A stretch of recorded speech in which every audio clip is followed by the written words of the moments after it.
여러분 대단히 감사합니다.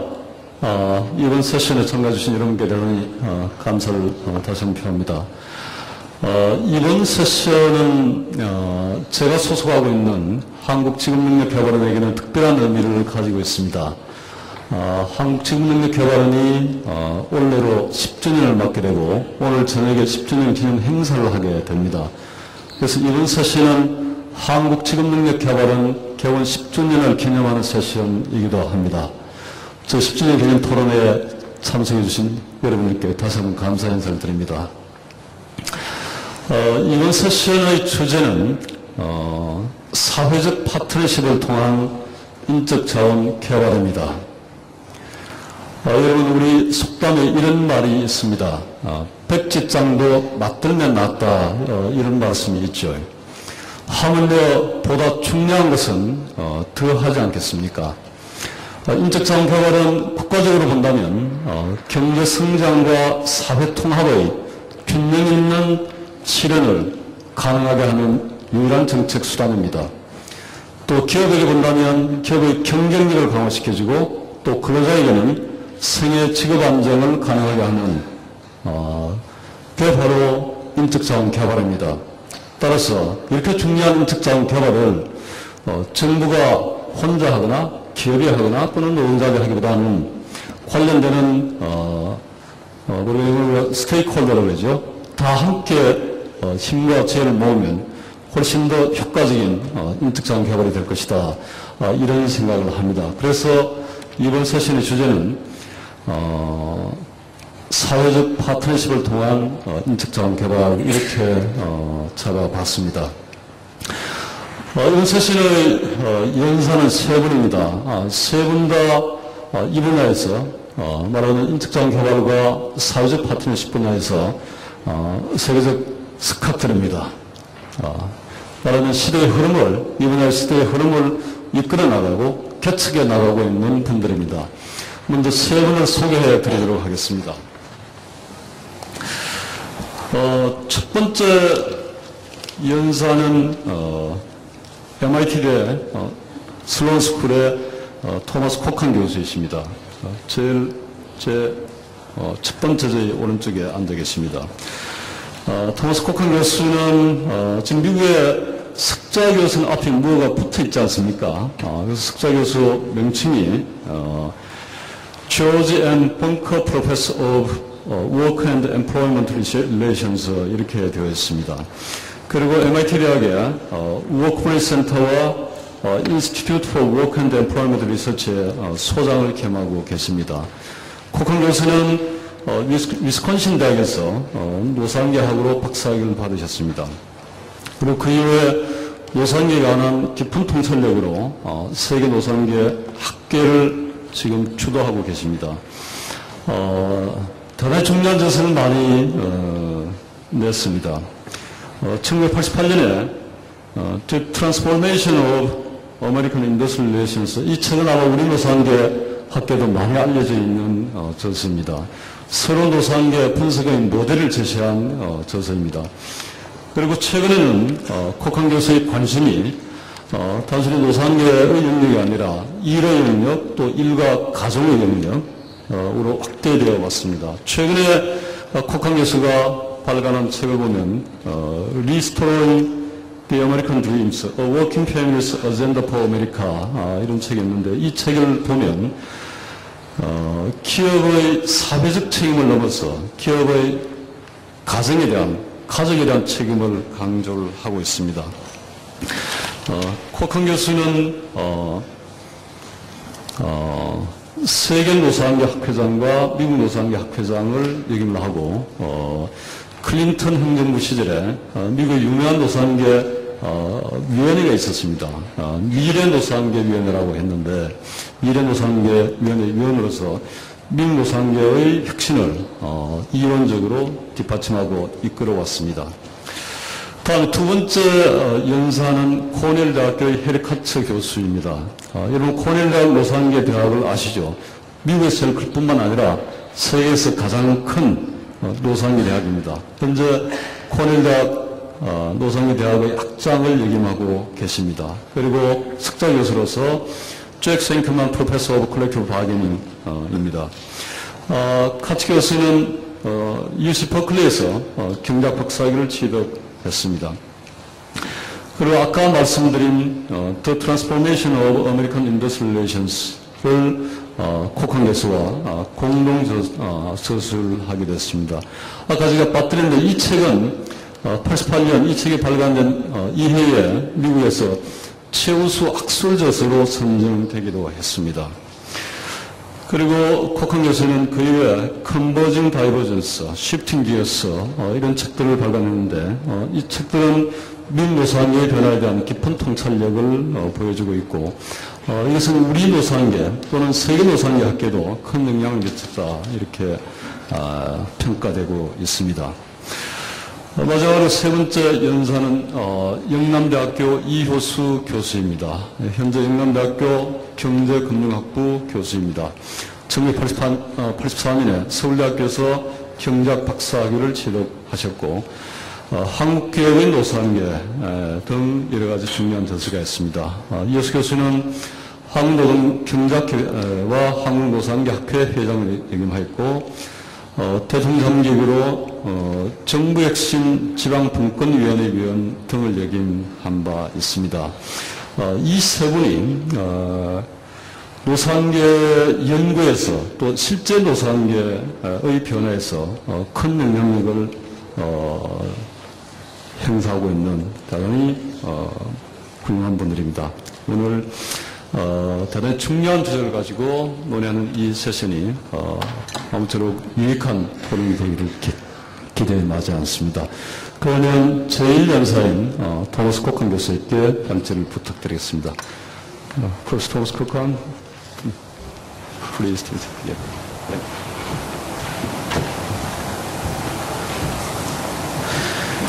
Thank you very much, Dr. Lee, and good afternoon, everyone. We appreciate you staying for the last session of the day. It's been a long but very fruitful day, and so we'll hopefully try to keep the discussion going and talk about this important development that Dr. Lee already has mentioned, the need for all of the social partners to be involved in making skill development a major national source of comparative advantage here in Korea and elsewhere. But before I get started, I first want to congratulate Crivet on its 10th anniversary. This is a fantastic milestone for this organization. It's a model for the role of vocational and technical education around the world, and this Global HR Forum is a fitting tribute to the power of bringing all of the voices of government, of labor, of education, of business, the academic communities together to speak to these issues. So I'm delighted to be here and congratulate not only the 10th anniversary, but the second of these major international forums. So what I'd like to do is to start the discussion talking a little bit about the role of partnerships and how partnership has evolved over time at the national level, at the sectoral level, at the regional level, and at the firm level. And then really focus on what does it mean for this role of lifelong learning and skill development. The history of social partnerships, as you're going to hear from all three of us today, is one of a checkered history. It's a history that seems to reoccur. That is, we keep turning back to the need for social partnerships from time to time, even though they are very difficult to build and even more difficult to sustain. Some of these at the national level have gone in cycles. As the economies change, as the needs for national level policies on a broad scale shift to more focused policies, they change their character in many important ways. But the common feature of the partnerships is that basically all of the parties who are involved in them join them for their own separate interests. They share a common objective to meet some of the needs of our societies and our economies, but they only survive and they are only effective if each party can be successful in achieving something important to them. And so I want to illustrate that by talking about some examples at these different levels. But let's first focus on what brings us all to this conference. And I've used this quote from time to time in a number of different settings, both here in Korea and around the world, because I think your former president, President Kim Dae-jung, captured the challenge of a modern economy, of a knowledge-based economy very well in a quote that he made at a conference here in 1999 celebrating Korea's success in coming back from the terrible financial crisis of 1997. And his basic point was, in today's global world, all citizens must become the next generation's intellectual. And he emphasized all, meaning that it's not good enough to educate an elite members of society. It requires that all citizens have an opportunity for both good basic education but lifelong learning. And if we are going to be a knowledge and innovation-driven economy, then it requires using and developing all of the potential human resources, whether it's men or women, young or old, people of low skill or high skill, all have important contributions to make. And so that's the challenge that we all face. But there are a lot of difficulties in turning this very nice set of words into reality. Let me just cover some of the well-known sources of difficulty or problems in building a knowledge-based economy through skill development and lifelong learning. And let's start with the most basic one. We know from long experience that individual firms have very little incentive to invest in general skills and training of their employees.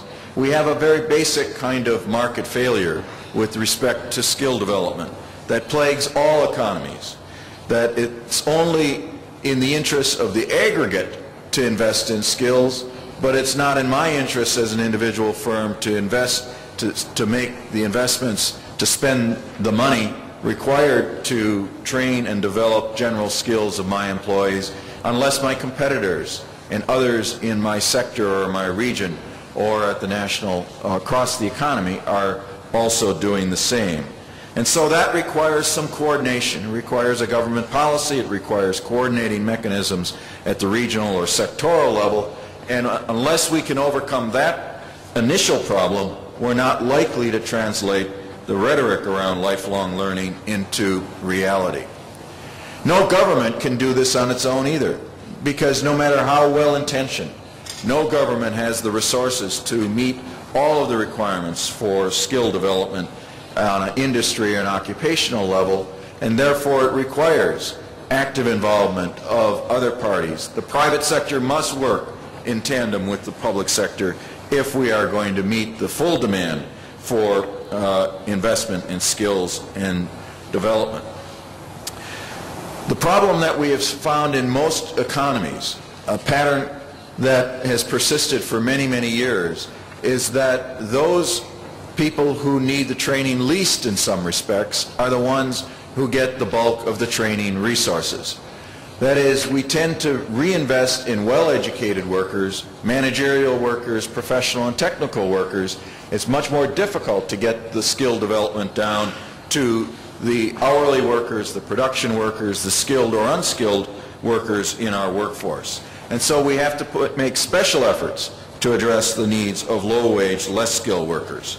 Yet, in most of our economies, particularly our more decentralized economies, like the United States, to some extent like here in Korea, we have weaknesses in lifelong learning because we don't have the kind of cross-cutting, coordinating mechanisms at an industry or at a regional level.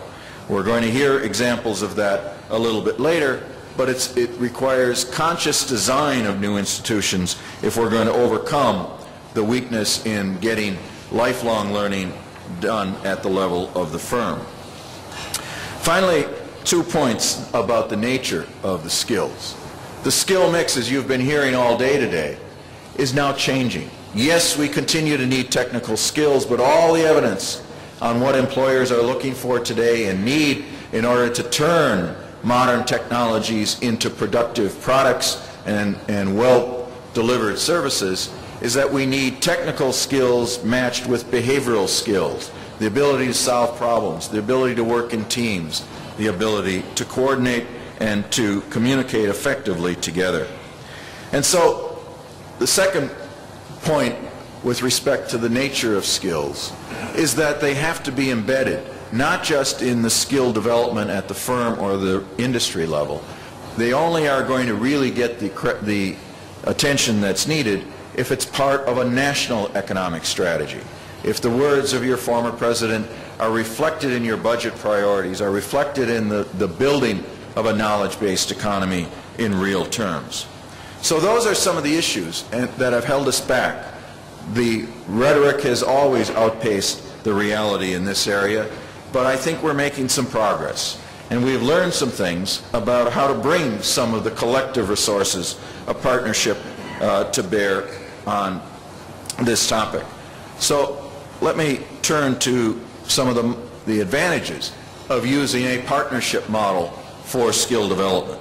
And the first one is obvious. Whether we're working at the firm or higher levels, it's this joint commitment, joint ownership, the joint commitment of funding that both labor and management, or in a tripartite forum, labor, management, and government are all contributing resources, and therefore they have a direct stake and a direct ownership in the process, and they have to face the trade-offs. Each party has to face the trade-offs of how much money am I going to put into this activity versus all of the other demands on my scarce resources. It's not just a government subsidy or a government tax rebate, but it's a shared commitment based on real investments of all of the parties.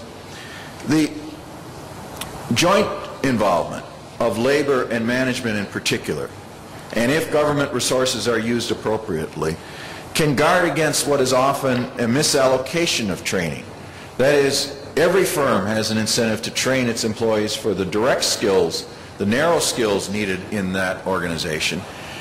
Involving the broader parties ensures that we are going to get investment in skills that transfer across the labor market to organizations well beyond the particular boundaries of the individual firm. And so that's another advantage of bringing more voices into this process. We're more likely to get the kinds of training that is appropriate for mobility in today's fluid labor markets. And finally, by bringing workers into the process and their representatives, we may overcome some of these tendencies to put too much emphasis on training of the high-skilled at the expense of the low-skilled. So what does it take to build sustainable partnerships? Most of what we have learned, we've learned from trial and error and often from failures. But there are some common principles that I think cut across the various levels of joint programs that apply to training as well as others. First, there has to be a genuine urgent need. There has to be external pressure to motivate the parties. There has to be a reason, and the reason in a country like Korea is you have low-wage competition all around you, and the external pressure of not being able to compete on the basis of low wages anymore requires action to invest in skills and high productivity, high wage kinds of strategies. There has to be a feeling that we can't do this just through collective bargaining, traditional bargaining, because that may be the first preference for unions and maybe for companies. And if there isn't a sense that we've got to find a better way to go beyond the narrow confines of collective bargaining, then we're not likely to see sustainable partnerships develop. But they can't develop unless we have strong partners, strong unions and strong employers working together in a culture of mutual respect and mutual need for each other, so that they can't escape from the employment relationship, they can't go around the unions, they need to work with unions. Government, if government could do it alone, government might do it alone. But the fact that it doesn't have the resources creates an opportunity for government to then reach out and work with the private sector to make it happen. The problems with partnerships are that they're always subject to strong internal pressures, to union pressures, political pressures to pull out of the partnership if things aren't going well, to management pressures saying We don't want to give up control over these issues, and we will only give up control, and we will only stay in a partnership and deal with the political problems associated with partnership if they deliver very tangible results. Tangible results that can be seen, can be felt by the membership, and be significant enough for shareholders to cede at least some control to joint decision making. So these are some of the things that are required to make partnerships work. Let me turn very quickly then to some examples at these different levels to talk about both successes and failures and maybe some lessons learned. The first lesson is that we have had a lot of experience, and these are U.S. examples in this case mostly, that have had a hard time sustaining because they've been very broad-based partnerships. And our colleagues, Harry Katz and I, have studied many of these directly. Saturn Corporation, a division of General Motors, set up in a very innovative, participatory way. The Xerox Corporation in the 1980s, one of the broadest and most highly acclaimed partnerships. Our former large telephone company, AT&T, had a very successful partnership for a number of years. But all of these have not been sustained over the long haul because the pressures were so great that they couldn't keep the broad-based partnerships together. We are now studying a broad-based partnership in healthcare by Kaiser Permanente, one of our largest healthcare providers, and it's celebrating this year its 10th anniversary, and it has been quite successful, but it always is subject to pressures to pull apart. Where we have seen more success is where we see more focused partnerships, like in the joint venture between Toyota and General Motors called NUMMI, where they are focused around the production system, and joint training programs are focused around making the production process as efficient and as high quality as possible. And so I think it's this lesson that focused partnerships have much more likelihood of success than the broad-based partnerships, which are subject to all kinds of political pressures. That's why we see some promise in the area of safety and health. Joint programs that have succeeded and been sustained over a long period of time. Joint union management funds, where unions and companies both contribute money, where employees are contributing on a payroll deduction basically on a certain number of cents per hour are set aside in funds in autos, in aerospace, in communications, in healthcare. These funds have sustained and continued the partnership even when broad ones have failed. So there is some opportunity at the firm level if we design them around very, very specific goals. There are also some examples, although fewer of them, in the United States at the industry and occupational level. We have seen some very innovative developments in the hotel industry, first in San Francisco and now being replicated in other areas where we're dealing with low-wage immigrant populations and their full range of family, community, legalization issues, as well as skill training and access to jobs. Very innovative programs that embed skill training in all of the life supportive services that particular population needs in their lives and in their work. The hotel workers in Las Vegas have a very, very good program dealing with the culinary skills and the hotel needs as well. New York hospitals have a very effective training program in alliance with their employers, the employer association, and the service employees, which again links education and puts it in a family context and in a community context so that it deals with the whole range of services those employees need. And then in our occupational areas, we've had a longer history of craft unions, like the plumbers and the electricians and the carpenters. The plumbers and pipe fitters have probably the world's best employment and training program and apprenticeship program, adapting to changing technologies of heating and air conditioning and cooling and assorted electronic technologies that are now so much a part of that industry.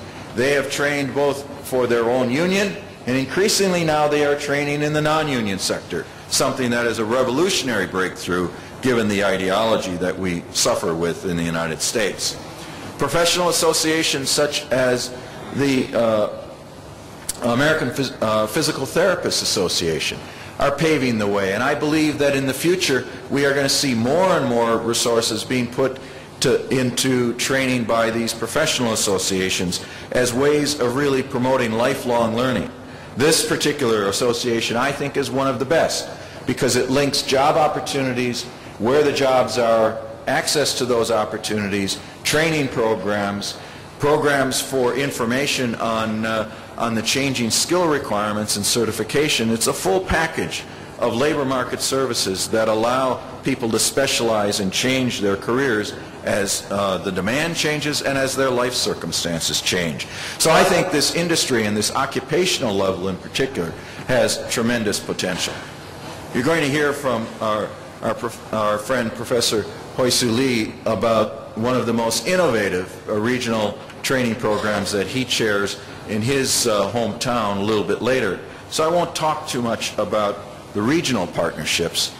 At the national level, you're also going to hear more from Harry Katz about the difficulty of sustaining national level partnerships. We had many of them on wage and price and incomes policies in the 60s and the 70s in Europe and other parts of the world. Most of those collapsed. You have experimented here in Korea with efforts in the tripartite commission to reform labor laws and to work on associated problems.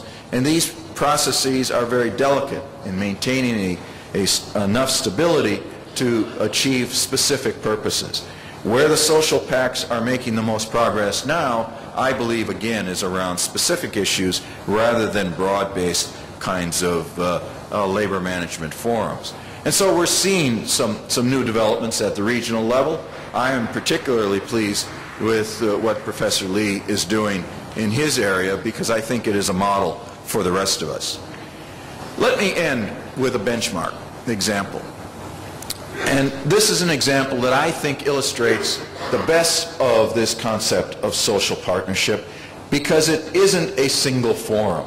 I think we are changing our thinking about what a partnership is all about from a single place where labor and business and government come together and work out solutions to complicated problems to a network of services, a network of activities at all levels where there's more of a loose alliance, a genuine shared commitment to making lifelong learning, training and development an important national priority, but then each of the parties doing its part to contribute to that objective, sometimes working on its own, sometimes working together, sometimes all three parties coming together, but all sharing information, complementing the contributions that each other are making.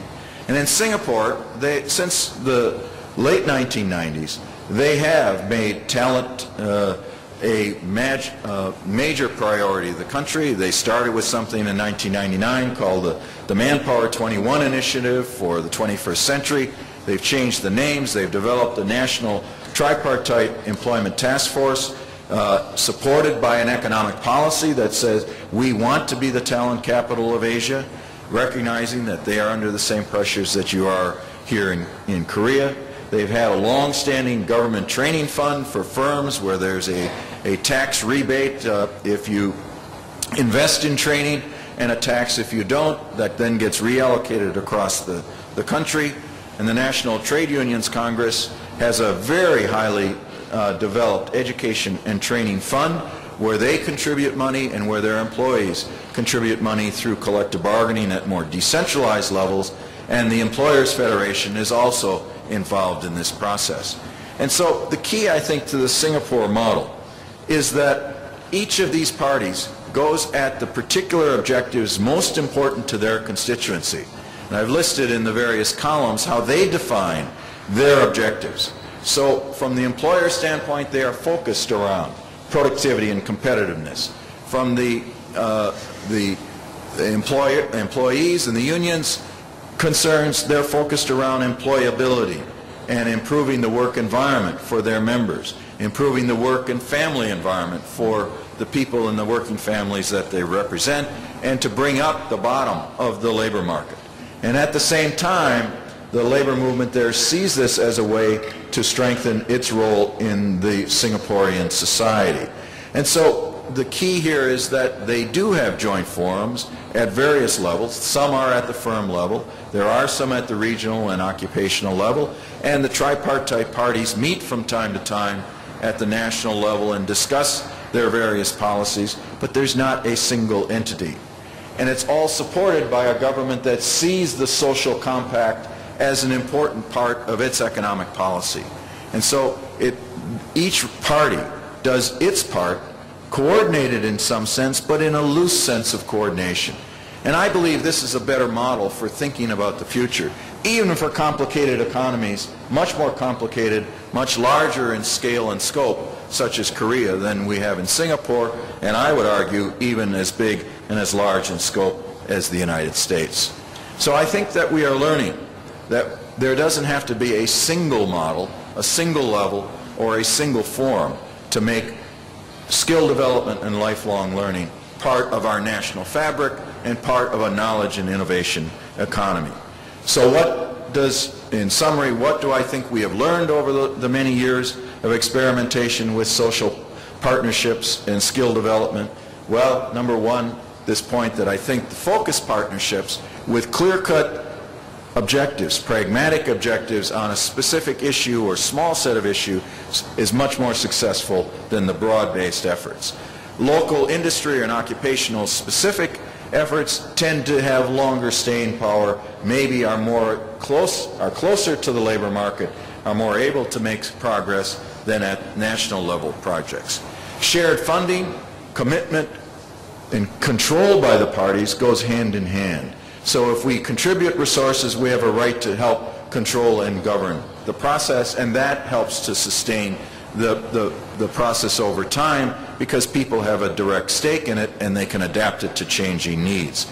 But all of these are subject to internal tensions. We have to be pragmatic and recognize that they may not last forever, that they may only have a limited lifetime, and we have to take advantage of the opportunities when the need and when the opportunity presents itself. And finally, none of these can last. None of these can be successful unless they are sustained and embedded in a national economic policy that says we are going to compete on the basis of education, training, all of the principles that Crivet stands for, the logo that Crivet now has, so nicely embedded in its calligraphy, on its website, on its business cards, and in the way it's presenting itself, says we are going to be committed to building a truly knowledge-based, innovative economy and society. And so if we do that, perhaps we can learn some things from neighbors like Singapore that see this as not only a national strategy, but as a linked set of activities at all levels of our economy, loosely coordinated to be sure, but where each party can achieve goals that are critical to the constituencies for which they are responsible. So I believe there's a lot that we have learned in the past. There are many challenges ahead. I think Korea is well on its way in forums like this to bring the parties together to discuss these issues, and I wish you well as you move forward. Thank you. Thank you. Thank you, Professor Copeland, for your excellent presentation. Now I'd like to call upon our second speaker, Professor Harry Koch. Please welcome Professor Koch.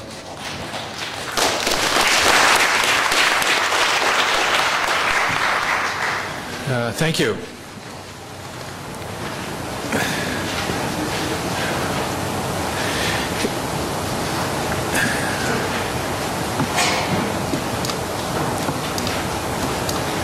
It's a pleasure to be here. I want to start by congratulating you for even having this kind of event. We don't have these kinds of forums in the United States, and I think we've suffered from that, and I think it's to your credit that you hold a forum such as this and elevate the importance of human resource issues.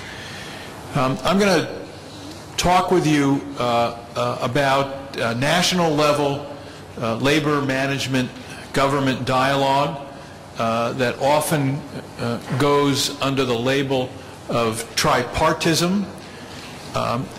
It's, I think, always interesting to consider the potential role of labor management government national dialogue, or tripartism. But it's especially interesting to ask whether or not and how there might be a positive role for tripartism in the current context in which in nearly all countries, all it seems except for Korea, there's increasingly decentralized collective bargaining going on. And you could ask, how can you have tripartism in an environment of increased decentralization?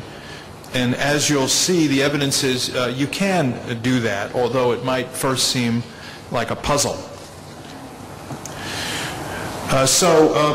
What I'm going to do is focus on a study of 7 countries. The countries are Ireland, Korea, the Netherlands, Italy, Germany, Australia, Japan, and the United States. What I'll do is update research that was conducted first as part of a conference and then summarized in a volume that was edited by Won-Duck Lee, Jo-Hee Lee, and me, and the volume was published in 2003 by Cornell University Press. I might add that the idea for the study group that led to the conference and then the volume was Won-Duck Lee, and it was to his credit that a long time ago he said to me, you know, we ought to be comparing experiences in different countries, and we ought to take the lead and put together a study group to do so, and in the end, through his hard work, we were able to do so. What I will say at the start is there are particularly interesting lessons for all countries provided through the experience of Ireland, but I think Ireland is especially noteworthy as a country that Korea may learn from. A small country, but one that's undergone intense economic development in the last 15 years, and it has some interesting parallels, and I think consequently interesting lessons for Korea as well as for other countries.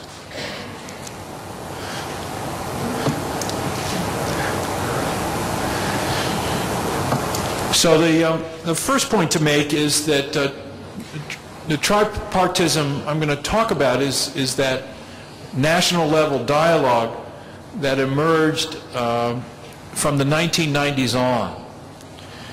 And the first point to note is it's somewhat surprising that there was this kind of dialogue given the limited success of corporatism.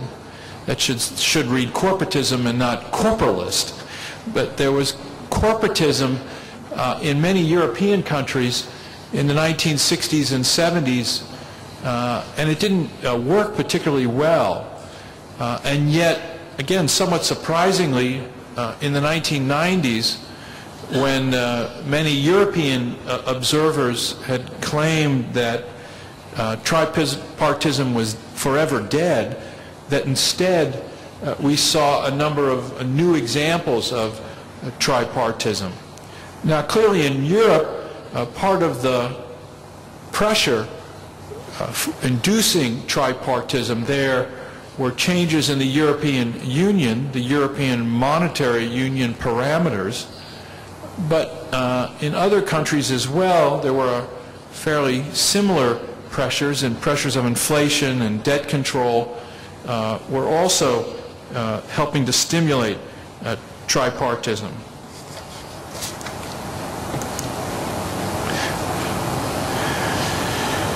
So one of the interesting issues is not only to observe that tripartism essentially has reemerged in a number of countries, but that it's a somewhat different kind of tripartism than the earlier corporatism. What have been the goals of this kind of recent, as in post-1990 tripartism? It includes the promotion of participatory workplace restructuring, promoting the kind of microeconomic or firm level and workplace level changes that Tom Kochen was just talking about. Italy serves as a very interesting example of how tripartite efforts have tried to link up with and stimulate and connect with workplace efforts. We see similar linkages in Ireland. Tripartism in recent years has also often entailed efforts at pension and tax reforms in many countries, again, in a somewhat different way in manner and intensity than earlier corporatism. Again, that broadens the focus of tripartism. Sometimes one thinks that what tripartism might primarily be about is wage moderation or inflation control, but in fact we see not only what I just mentioned, workplace focus, but also these broader pension and tax issues surfacing as part of tripartism.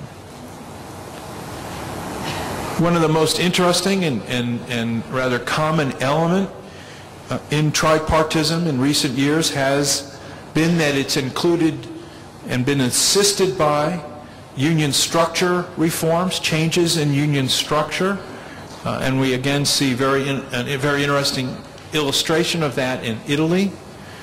And in a moment I'll come to an interesting claim made as to why union structure and changes in union structure have been so critical to tripartism.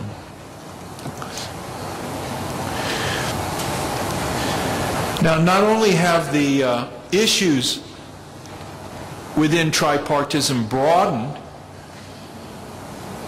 as I've just talked about, but another form of broadening that's occurred is through the involvement in various rights groups. Again, the traditional form of national tripartite dialogue was through unions, government, and management representatives, and those parties continue to be involved. But what's changed is that we see a broader involvement of rights groups. Groups representing the unemployed, women, and other socially excluded groups. And those representatives of those groups have become an important part of this national dialogue. We also see that there's an important critical role for informal as well as formal networks. I think this builds on a point Tom Kochen just made, and that is that you need to see kind of complex networks reinforcing changes rather than attempt to make change through any single institution or single process.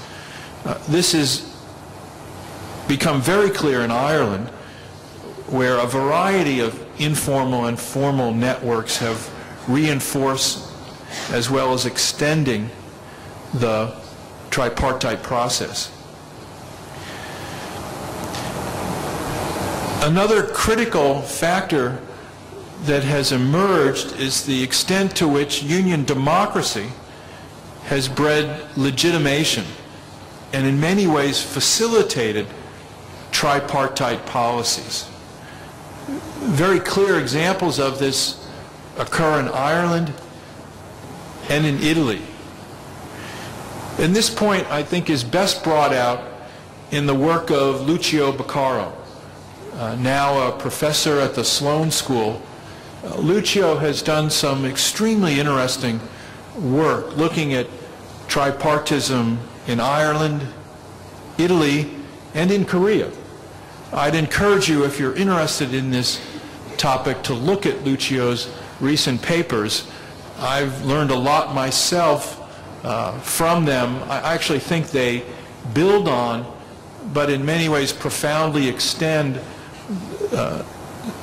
the ideas we were writing about in that earlier volume. In any way, Lucio's point, and to understand the importance of it, you have to go into the details. But his point is that democratic unionism has often become a critical stimulus not only to the creation but the sustainment and legitimation of tripartism. Again, this goes somewhat against the grain of earlier analysis. In the studies of corporatism, there was often a claim that you needed kind of the absence of union democracy. You needed union leaders that were insulated from more activist and militant union members who could then, those leaders could then make the compromises that were needed to sustain wage moderation and other elements of corporatism.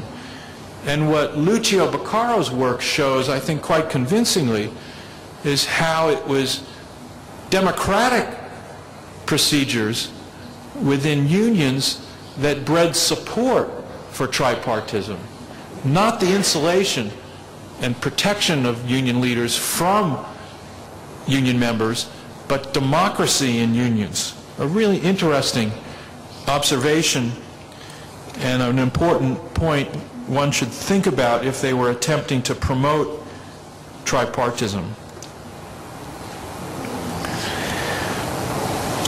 Now, as I said, I think this is a particularly interesting question regarding tripartism because in my own view, and I've written widely about this in my own research work, I see decentralization and individualization spreading in collective bargaining.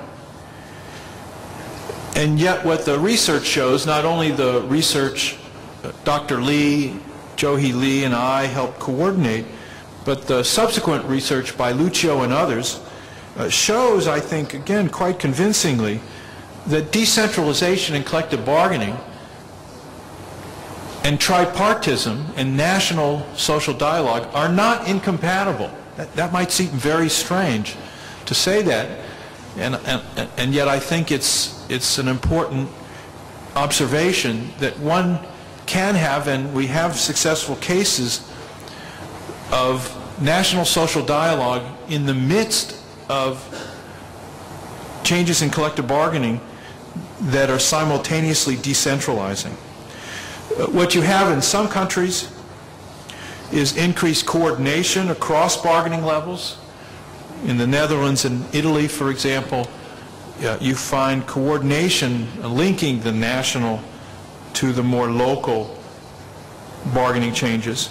But in some other countries, you have no evidence of such coordination. So you don't have to have the coordination, but you can have tripartism and decentralization.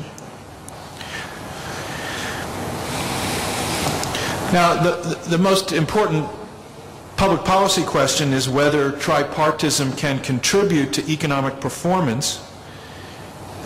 And contrary to those who believe the only way to promote economic performance is through neoliberal economic policies, the evidence shows that in a number of countries, tripartism has promoted wage moderation and assisted in economic growth. That's occurred in Ireland, in Italy, in the Netherlands. We've also seen that tripartism can promote labor market flexibility, including helping to expand part-time work in the Netherlands. And again, I think the point to emphasize is to expand kind of healthy and good part-time work, not kind of low-wage, low-skill part-time work. At the same time, the research also shows, contrary to many of our hopes, that tripartism has not led to a flourishing in most countries of workplace restructuring. Many of us had hoped that where you saw recent tripartism continuing to operate, you would see, even further elaboration, further extension of workplace restructuring, and you can find some examples of that, and Tom has mentioned some as well. But overall, I think the record shows that tripartism has had modest impacts on work restructuring, and it's something we all need to work at least for those that favor this course. So I'll end with the question of, is there a future for national level tripartism, national level labor, management, government dialogue? I add question marks on the heading there because I think the research evidence suggests that it's not so clear if there will be many countries in the near future where we can expect to see tripartism. The research shows that there has been a weak interest, limited interest on the part of business and many governments in tripartism, even in the countries where it seems to have contributed positively to economic growth.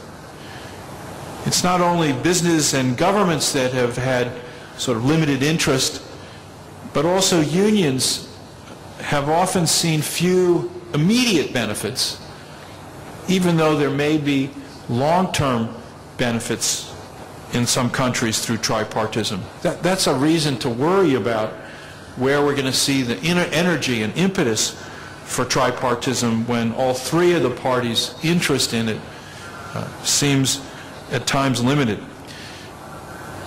And of course, the ultimate competition for tripartism comes from my own home country, the United States, which, as Tom has pointed out earlier on this session, has had limited success with tripartism, in part because of the dominance of an alternative model, basically a market or neoliberal model.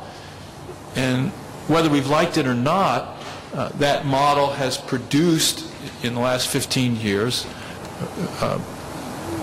strong economic growth. Now, it's come along with a lot of problems created in the way of inequality and other social concerns, but it nonetheless stands as a powerful alternative to tripartism. So, although one may favor tripartism for many reasons, I think you should also worry deeply about the difficulties not only in sustaining it, as Tom has mentioned, but even creating it anew, given the problems I've just described. So I'll end with that. And thanks again for this opportunity. Thank you very much for this class. Now I'd like to call upon our last speaker, Professor Yosuri. Please welcome Professor Yosuri.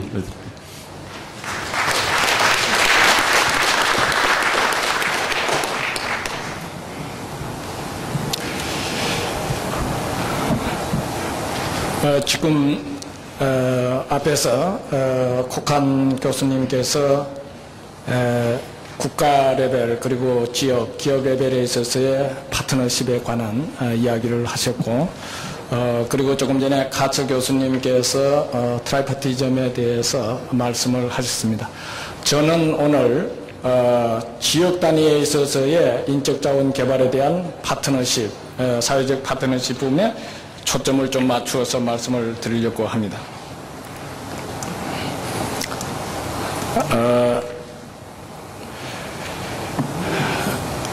우리가 흔히 경제와 기업은 하나의 생명체다 이렇게 이야기를 합니다. 이 생명체는 환경이 변화할 때에 환경 변화에 능동적으로 대응하지 못하면 경쟁력을 상실하거나 아니면 심지어 생명을 잃을 수도 있습니다. 우리가 농경사회의 패러다임을 가지고 산업사회를 일으킬 수 없듯이 산업사회의 패러다임을 가지고 지식기반 경제를 일으킬 수 없습니다.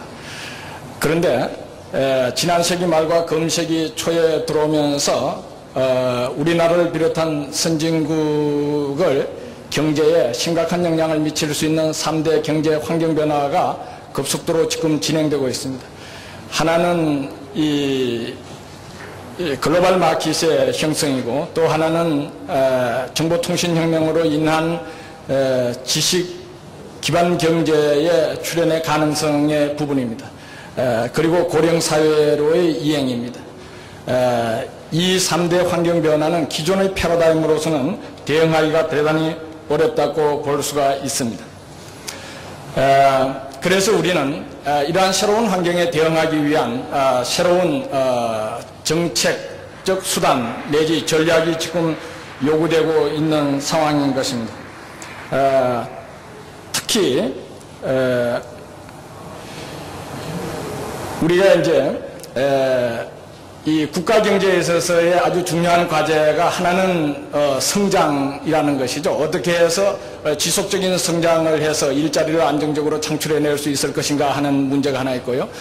하나는 국가가 성장하는 과정에 있어서의 경쟁에서 탈락한 분들, 이러한 분들을 소위 말하는 사회 양극화 문제인 것이죠. 이러한 분들을 어떻게 보호할 것인가, 소위 말하는 사회적 통합을 어떻게 실현해낼 것인가 하는 것입니다.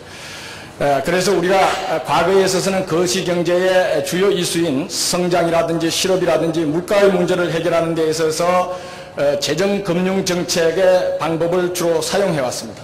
그런데 앞으로 새로운 경제 환경, 글로벌 마켓이라든지 지식기반 경제라든지 또는 그 고령사회에 있어서는 기존의 전통적인 재정금융정책이라는 거시경제 정책 수단을 가지고 거시경제 문제를 실업이라든지 물가와 같은 거시경제 문제를 해결하기가 어려운 시대에 우리는 들어가고 있다.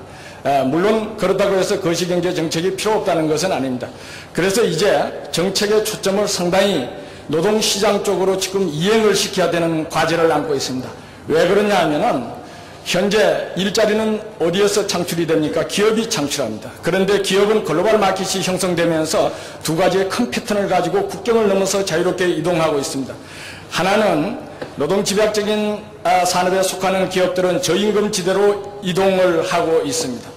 또한 이 고부와 같이 첨단 산업들은 지역 지식 경쟁력이 강한 쪽, 즉 말하자면은 첨단의 지식과 그리고 경쟁력 있는 양질의 지식 노동력이 안정적으로 공급될 수 있는 그러한 지역으로 이동을 하고 있습니다. 따라서 우리가 지식 노동력을 우리나라 같은 경우는 지금 노동집약적인 산업 중심으로 갈 수가 없기 때문에 고부와 같이 첨단 산업으로 우리가 가야 할 것인데 이러한 산업이 해외로 빠져나가지 않고 또 선진국에 있는 이러한 기업들이 이 나라로 들어오게 하기 위해서는 우리는 어떻게 해야 할 것 같습니까? 그것은 우리는 우리나라에 될 수 있으면 많은 지역에 지역 지식 경쟁력이 강한 지역을 만들어내야 됩니다. 그것을 만들 수 있는 방법은 노동시장 정책을 통해서 가능한 것입니다. 즉 말하자면 지식 노동력을 안정적으로 양성, 공급, 활용할 수 있는 이 모든 부분을 다루는 것은 노동시장에서 다룰 수 있는 것이지 재정금융정책에서 다룰 수 있는 부분이 아닙니다. 그래서 노동시장 정책이 최근에 오면 올수록 거시경제 정책과 보완해서 적어도 거시경제 이슈를 해결하는 데 있어서 대단히 중요한 정책적 수단으로 등장하고 있다고 볼 수 있습니다. 그런데 우리나라에서 최근에 지난 97년에 외화 유동성 위기를 맞고 난 이후에 어떻게 대응해 왔습니까? 우리는 유연노동시장의 필요성을 극도로 강조하면서 여기에 대한 정책적 선택이 제가 볼 때는 상당히 잘못된 방향으로 흘러왔습니다.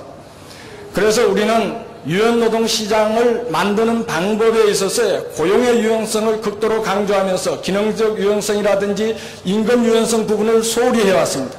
그렇게 하는 과정 속에서 여전히 우리의 전통적인 문화 때문에 이게 정규직에 대한 고용의 유연성의 확보에 실패함으로 인해서 우리는 비정규직을 대폭 내리는 방법을 쓸 수밖에 없는 그런 과정에서 우리의 경제는 양극화로 급속도로 양극화를 심화시키는 결과를 가져왔습니다. 그리고 이러한 사태가 계속되면은 우리가 비정규직은 지금 소위 말하는 지식 노동력의 양성 과정에 사각지대로 놓여 있습니다. 즉 말하자면 교육 훈련의 사각지대로 놓여 있고 이러한 노동력이 전체 노동시장의 약 일부 통계 발표, 정부 발표에 보면 38%, 그리고 일부 노동조합의 발표에 보면 54%에 이릅니다. 우리나라의 노동시장의 약 반이 이러한 직업능력 개발의 사각지대에 놓여 있다는 것은 이 나라가 이렇게 계속 가면은 국가 전체가 로스킬 이퀴리브리엄, 저숙련 균형에 빠질 위험성이 있다는 것을 의미하는 것입니다. 이것은 앞으로 이 나라가 지속적인 성장을 위해서도 대단히 바람직스럽지 않습니다. 따라서 우리는 이러한 유연 노동시장의 개념에서 다이내믹 앤드 헬스 레이버 마켓 개념으로 바꾸어야 되겠다 하는 것입니다. 여기에서 말하는 다이내믹 앤드 헬스 레이버 마켓 개념은 무슨 개념이냐? 그것은 우리 현재의 노동시장의 심각한 문제는 잡 미스매치와 스킬 미스매치가 대단히 심하다는 것입니다. 즉 말하자면은 기업이 필요로 하는 인재가 안정적으로 공급되지 않는다고 기업은 불평을 하고 있습니다. 그래서 우리가 기업이 필요로 하는 그러한 지식 노동력을 안정적으로 공급해낼 수 있고 노동시장의 정보 허브를 제대로 구축함으로써 일자리를 찾는 사람들이 쉽게 일자리를 찾아갈 수 있는 정보의 미스매치를 우리가 해결해낼 수 있는 그러한 노동시장, 그것을 여기에서는 다이내믹 앤드 헬스 레이버 마켓으로 디파인을 하고 있습니다. 따라서 우리는 그러한 노동시장을 만들기 위해서 두 가지의 인프라가 필요합니다. 하나는 모든 사람이 필요한 시기에 원하는 직업 능력을 개발할 수 있는 그러한 종합적이고 체계적인 직업 능력 개발 체계의 구축과 노동시장에 있어서의 일자리 정보가 학습 정보가 통합되어서 제공될 수 있는 그러한 노동시장의 정보 허브가 구축이 되어야 될 것입니다. 그래서 이러한 관점에서 우리가 다이내믹 앤드 헬스 레이버 마켓의 수요 측면과 공급 측면의 특징적 요소들을 몇 가지를 살펴보고자 하는 것입니다. 우리가 과거에 산업사회를 일으키기 위해서 공단을 닦고 고속도로를 놓고 하는 그러한 인프라를 구축했는 것과 마찬가지 방법으로 우리는 새로운 패러다임의 지식기반 경제를 위한 인프라 구축 작업이 필요합니다. 여기에서 지금 제시하고 있는 것이 그러한 노력들의 일환이라고 볼 수가 있을 것입니다. 지역에 있어서의 지역에 있는 시장이라든지 도지사라든지 또는 산악관의 지도자들이 모여서 지역에 있어서의 디센트 잡을 창출할 수 있는 그러한 산업들을 어떻게 확장할 것인가, 소위 말하는 지식기반 산업의 확장을 위한 적극적인 노력들을 해가야 될 것입니다. 또 노동시장의 수요 측면에서 또 다른 측면에 있어서 우리나라에서 지역으로 내려갈수록 기업가 정신이라든지 창조적 의식이라든지 창조성의 중요성이라든지 이런 데 대한 사회적 자본, 사회적 인식이 상당히 결여되어 있는 부분이 상당히 많이 있습니다.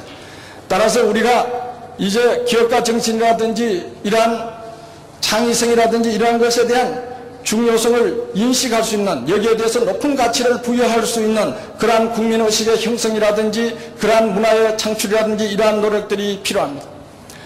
또한 우리나라에 있어서 보통 기업들이 한국에 있어서 투자를 하기를 꺼리는 경우가 상당히 많다고 합니다. 그것은 기업에 대한 여러 가지 거부 정서 때문에 그렇다 하고들 주장들을 하고 있습니다.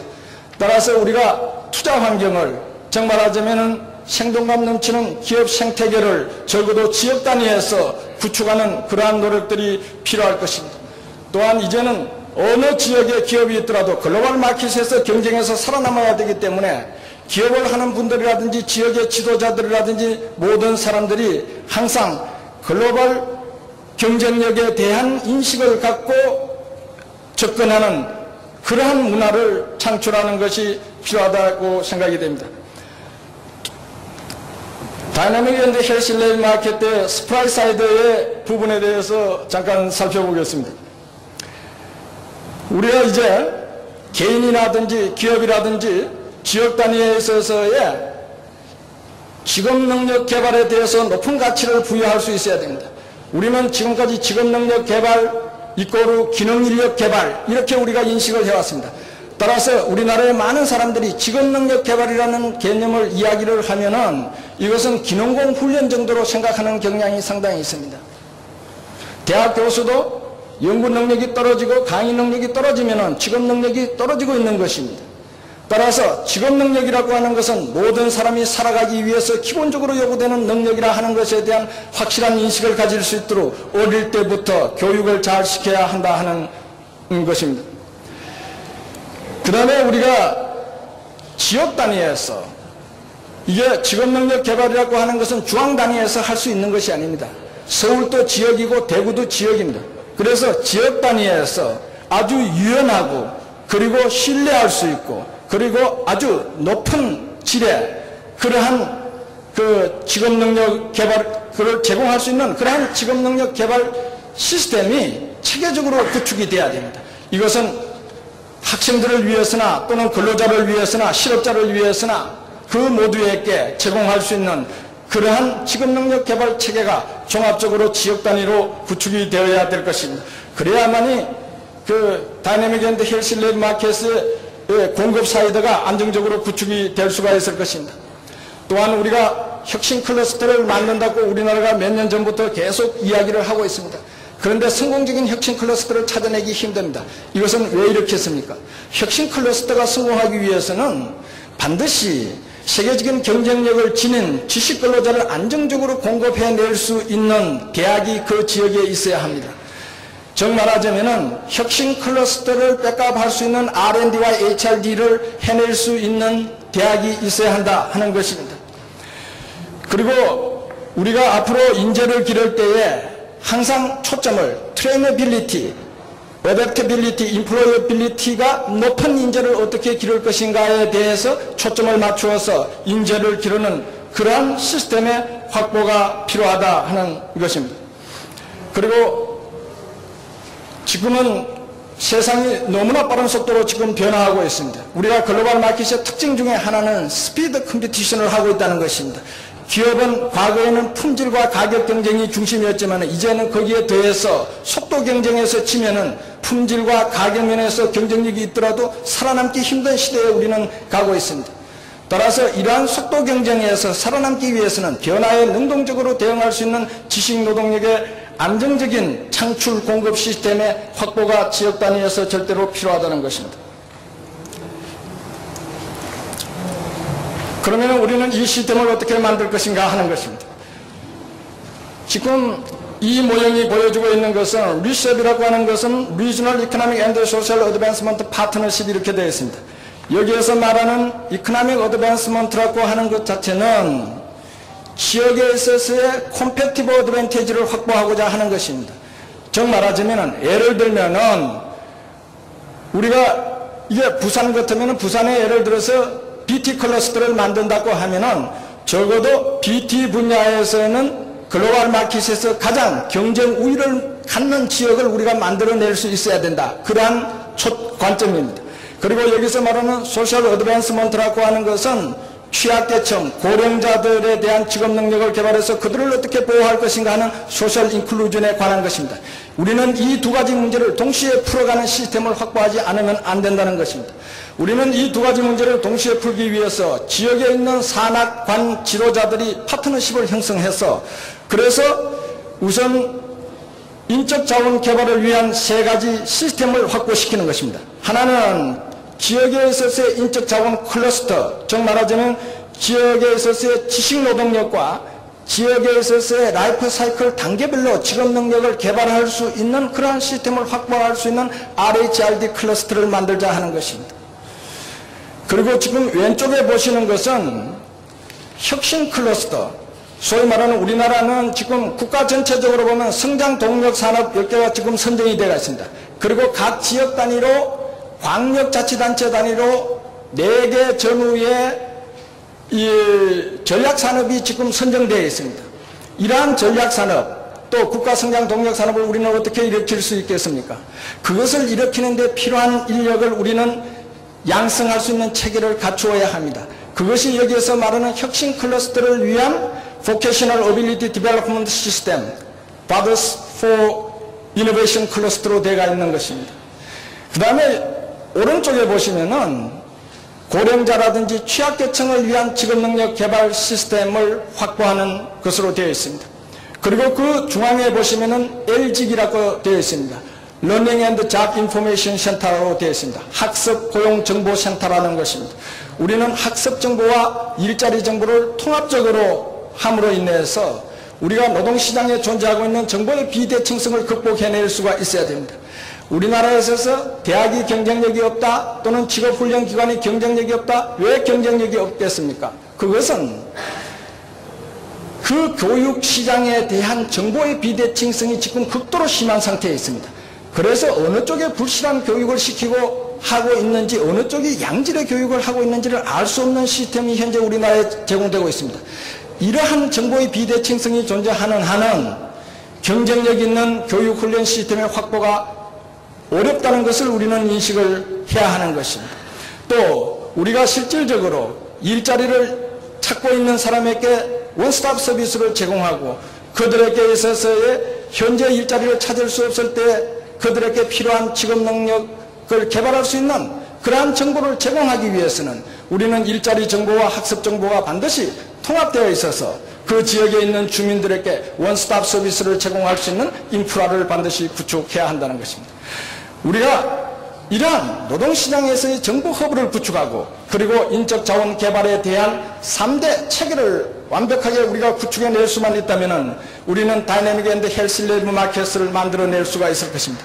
그렇게 함으로써 우리는 잡 미스매치와 스킬 미스매치를 최소화시킬 수 있는 시장을 만들어낼 수가 있을 것입니다. 그러면 우리는 궁극적으로 우리나라의 각 지역의 경쟁 우위를 지닌 그러한 산업을 만들어냄으로써 디센트 잡이 창출될 수 있는 것을 만들어내고 또 한편으로 있어서는 웰페어가 아닌 워크페어, 일을 통한 복지를 실현할 수 있는 시스템을 구축해냄으로써 진정한 의미의 소셜 인클루전의 확보가 가능하게 될 것입니다. 우리는 이것을 위해서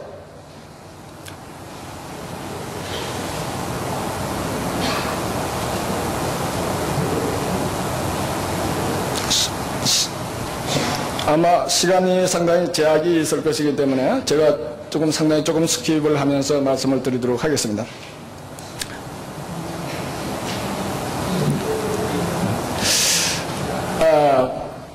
그래서 앞에서 보셨던 이 리셋 모델에 대한 기본적인 전략에 대해서 우리가 간단하게 말씀을 드리겠습니다. 우리가 이 리셋 모델은 조금 전에 보셨는 것처럼 경제 선진화와 사회 선진화를 동시에 추구하는 것으로 되어 있습니다. 그리고 이 리셋 모델이라는 자체를 우리가 실현하기 위한 두 가지 정책 수단은 하나는 인적자원 개발 시스템의 체계적 확보이고 하나는 학습정보고용센터라는 노동시장의 정보 허브의 확보인 것입니다. 그렇다면 이 리셋 모델을 누가 어떻게 운영할 것인가, 이 리셋을 누가 어떻게 운영할 것인가 하는 것이 문제가 되는 것입니다. 그것을 운영하는 주체를 우리는 리저널 거버넌스 이니시어티브로 가져가자 하는 것입니다. 그래서 지역의 거버넌스를 만들자. 산학, 관, 노가 전부 참여하는 거버넌스를, 지역 거버넌스를 제대로 만들어야 되겠다. 그렇게 함으로써 우리는 지역 거버넌스와 중앙가에 있어서의 수직적 파트너십, 버티컬 파트너십을 형성하고 또한 지역 거버넌스 내부, 위딘, 내부에 있어서의 수평적 파트너십을 형성하는 시스템을 우리는 갖추어야 한다는 것입니다. 우리가 왜 그러면은 센트럴 가버먼트 이니시어티브에서 리저널 거버넌스 이니시어티브로 이행을 해야 할 것인가 하는 것입니다. 그것은 현재 우리가 국가 경쟁력을 강화시키는 데서 각국에 있어서 혁신 클러스터를 만드는 것이 하나의 중요한 국가 전략으로 되고 있습니다. 그런데 그 혁신 클러스터는 센트럴 단위가 아니라 로컬 단위로 이루어지고 있습니다. 그래서 우리는 로컬 단위에 있어서의 우리가 인적 자원 개발 시스템의 확보가 필요하다는 것입니다. 또한 우리가 부산의 어느 동에 어느 지역에 어떠한 고령자가 어떠한 장애인이 어떠한 고통을 당하고 있다 하는 것 자체는 중앙에 있는 보사부에 있는 직원이나 노동부에 있는 직원이 알기보다는 그 부산 그 동네에 있는 그 구에 있는 직원이 더 잘 알 수가 있습니다. 따라서 우리가 소셜 인클루전을 위한 직업능력 개발 체계가 중앙 단위에 있어야 되는 것이 아니라 지역 단위에 있어야 함을 우리는 알 수가 있을 것입니다. 그래서 우리는 리저널 거버넌스 이니시어티브로 가져가야 한다는 것입니다. 그래서 우리가 리저널 거버넌스 이니시어티브를 어떻게 우리가 만들 것인가 하는 것이 여기에서 거버넌스를 만드는 모델을 지금 제시를 하고 있습니다. 이 모델에서 보시는 것이 지금 제일 왼쪽에 보시면은 학습정보고용센터가 있고요. 거기에 밑에 그 위에 있는 그 광역자치단체 단위에 있어서의 리셋이라는 그러한 거버넌스 밑에 세계의 그 정책 개발을 주로 하는 거버넌스가 하위 거버넌스가 있습니다. 그게 이제 KCC가 지식경쟁력위원회고요, ICC가 혁신클러스터위원회고, LCC가 학습공동체위원회입니다.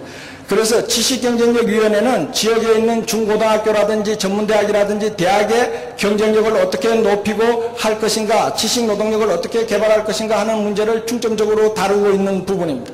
ICC는 지역의 전략산업에 필요한 인재를 체계적으로 어떻게 길러낼 것인가, 우리도 노스캐롤라이나의 트라이앵글 지역처럼 기능인력부터, 예를 들어서 BT 클러스터를 만들고 싶으면 BT 클러스터에 필요한 기능인력부터 연구인력까지 국제 경쟁력을 지닌 인력을 안정적이고 체계적으로 길러낼 수 있는 시스템의 확보가 필요합니다. 그러한 논의들을 하는 것이 ICC입니다. LCC는 고령자라든지 장애인이라든지 이러한 취약계층의 직업능력 개발을 해야 됩니다. 이 세 개의 위원회가 통합될 수 없는 것은, 예를 들면 LCC와 같은 경우는 NGO라든지 이러한 사람들이 훨씬 더 잘할 수가 있습니다. 그분들이 그러한 어려운 분들에 대해서 훨씬 강한 애정을 갖고 더 좋은 아이디어를 만들어낼 수가 있습니다. 그래서 LCC와 KCC와 ICC는 근본적으로 다루는 주제가 다르기 때문에 여기에 참여하는 파트너들도 달라야 한다는 것을 의미하는 것입니다. 자, 지금 시간의 제약이 있어서 저는 이 마지막으로 학습고용정보센터가 왜 중요한가 하는 것에 대해서만 간단하게 제가 말씀을 드리고 마무리를 하고자 합니다. 우리가 이게 노동시장이 지금 시장 실패가 굉장히 심합니다. 즉 말하자면 시장 실패가 심하다는 것은 노동시장이 인적 자원이라는 그 시장에서 자원 배분 기능을 제대로 못하고 있다는 것이죠. 그것은 정보가 비대칭 상태에 있기 때문에 그렇다. 그래서 우리가 LG를 만들어낼 수 있다면 우리는 노동시장의 정보 허브를 구축할 수 있을 것이고요, 직업능력 개발과 학습 정보에 대한 정보를 제공할 수 있고, 일자리 정보를 제공할 수 있고, 우리는 그것을 바탕으로 해서 일자리를 찾는 사람이나 기업에서 인재를 구하고 있는 기업에 대해서 우리는 원스톱 서비스를 제공할 수가 있을 것입니다. 그리고 우리가 만약에 우리 지역에 있는 대학이라든지 전문대학, 직업훈련기관의 모든 교육훈련 프로그램에 대한 정보가 공개된다고 하면은 자연스럽게 시장의 원리에 따라서 경쟁력 있는 프로그램이 개발되고 육성되고 할 것입니다. 그리고 경쟁력 없는 교육 프로그램은 시장 원리에 의해서 퇴출되게 될 것입니다. 우리는 그것을 인비지블 핸드, 보이지 않는 손에 의해서 퇴출되는 메커니즘을 만들어야 되지, 비지블 핸드에 의해서 퇴출되는 메커니즘을 만든다는 것은 그것은 대단히 잘못된 접근이라고 볼 수가 있습니다. 우리는 그러한 노동시장의 정보 허브를 구축하면은 학교로부터 일자리로 스쿨 투 워크, 우리가 사회로 노동시장으로 나아가는 학생들의 트랜지션 코스트를, 즉 말하자면 노동시장 이행 비용을 우리는 최소화시켜 줄 수가 있을 것입니다. 또한 기업이 인재를 뽑는 데 있어서의 여러 가지 거래 비용, 트랜잭션 코스트를 우리는 줄여줄 수가 있을 것입니다. 따라서 우리는 이러한 눈에 보이지 않는, 지금까지 인류 역사를 보면 눈에 보이는 자원을 중심으로 경쟁해오던 시대에서 점차적으로 눈에 보이지 않는 자원을 중심으로 경쟁하는 시대로 이행해왔다고 볼 수가 있습니다. 우리가 농경사회에서 토지를 중심으로, 그 뒤에 자본, 그 뒤에 기술, 그 뒤에 지식으로 경쟁하는 시대로 우리는 가고 있습니다. 따라서 우리는 이제는 인프라를 구축할 때도 눈에 보이는 것을 중심으로 인프라를 구축할 것이 아니라 눈에 보이지 않는 부분에 있어서의 인프라를 구축할 수 있는 지혜와 역량이 필요한 시대에 우리는 들어와 있다고 보여지는 것입니다. 지금까지 경청해 주셔서 감사합니다. 대단히 감사합니다. 대단히 감사합니다. 이호수 교수님, 아주 열정적인 발표를 해주셨습니다. 제가 시간이 없기 때문에 아주 간략하게 세 분의 발표 내용을 요약을 드리도록 하겠습니다. 여러분 다 들으셔서 아시겠지만 세 분 다 사회적 파트너십은 대단히 필요하다. 인적 자원 개발의 효과성이라든지 효율성이라든지 또는 질적 개선을 위해서 사회적 파트너십이 필요하다, 이런 말씀을 하셨죠. 국광교수 교수는 사회적 파트너십의 성공 요인에 대해서 몇 가지 지적을 해주셨습니다. 거기 보시면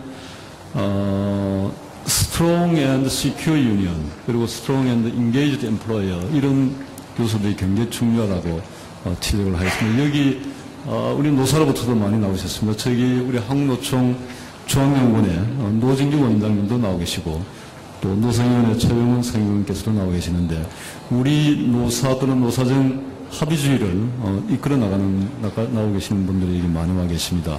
이런 요인들을 우리가 귀도 한번 들어야 되지 않겠냐는 생각을 합니다.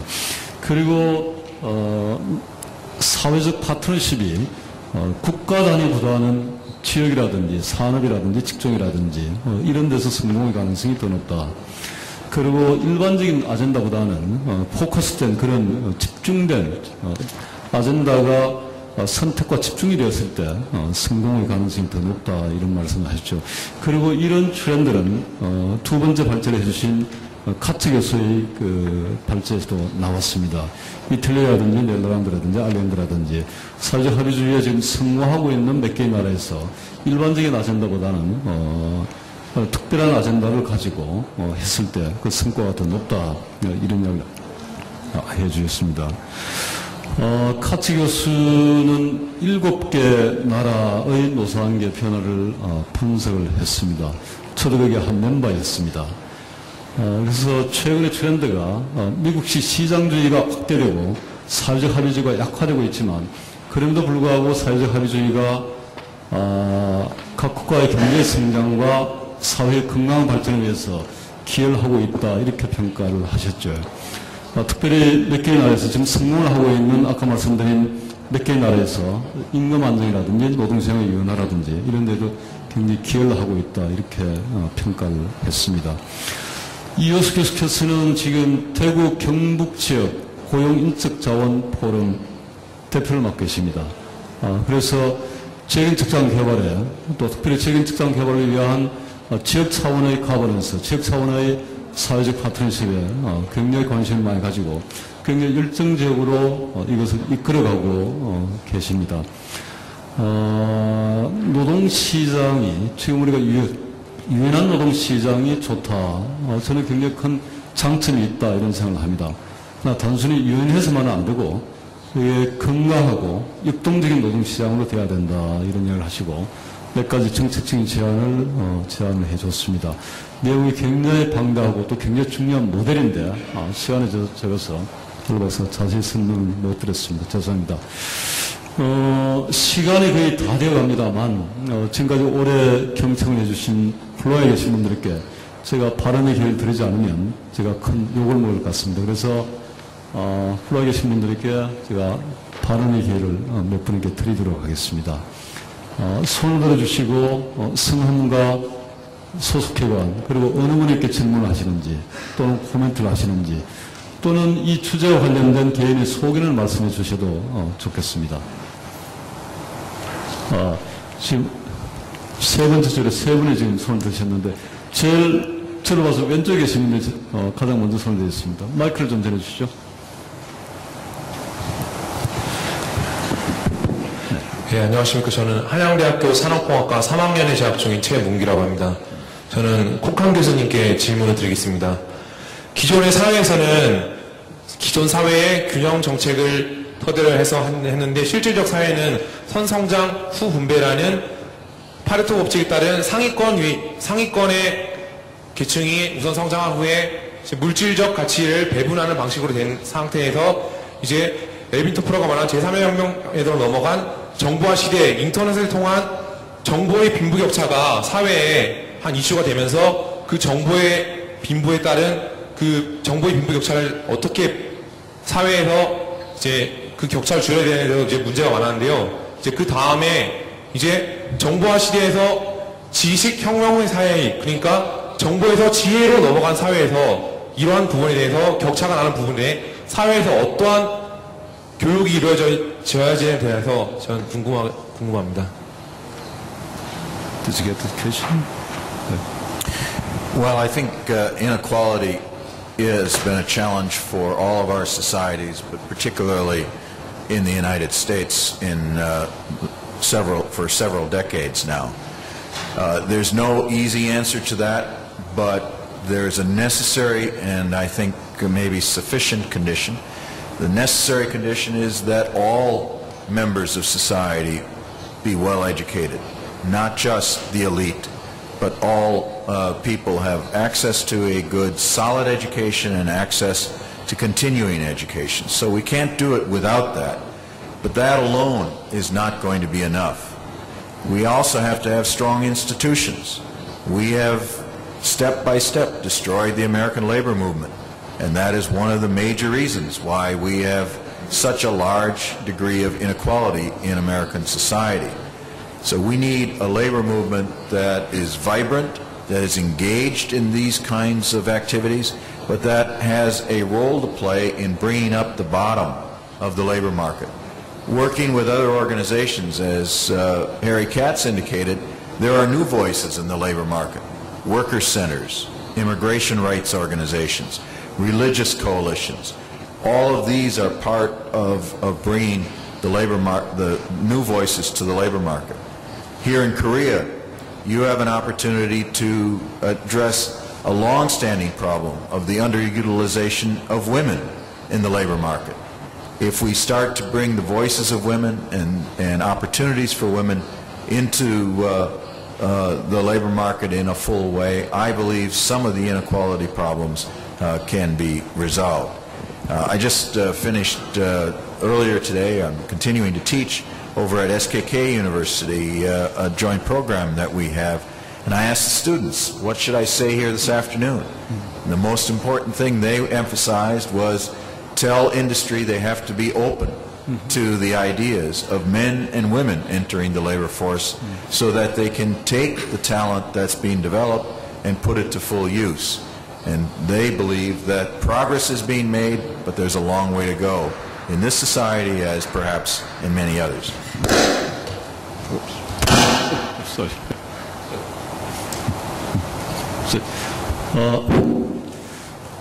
세 번째랑 세 분이 다 젊은 분들이다. 이 젊은 분들이 역시 순발력이 있는 것 같습니다. 보면 우리의 미래가 밝은 것 같습니다. 젊은 분들이 굉장히 빠르게 손드는데, 그럼 세 분 다 정리하시겠죠? 마이크 옆으로 전해주시죠.